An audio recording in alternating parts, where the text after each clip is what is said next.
একদিন গভীর জঙ্গলে এক বিশাল সিংহ ঘুমিয়েছিল।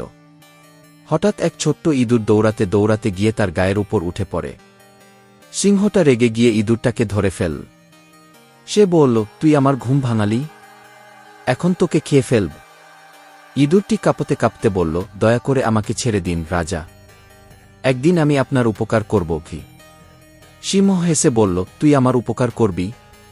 তুই তো একটা ছোট্ট ইঁদুর। তবুও সিংহ দয়া করে ইঁদুরটাকে ছেড়ে দিল। কয়েকদিন পর সিংহটি শিকারীর জালে আটকে গেল। সে গর্জাতে লাগল, কিন্তু কিছুই করতে পারল না। তখন সেই ছোট্ট ইঁদুরটি এসে জালের দড়িগুলো কেটে দিল নিজের ছোট দাঁত দিয়ে। সিংহ অবাক হয়ে গেল। সে বলল, তুই তো সত্যিই আমার প্রাণ বাঁচালি।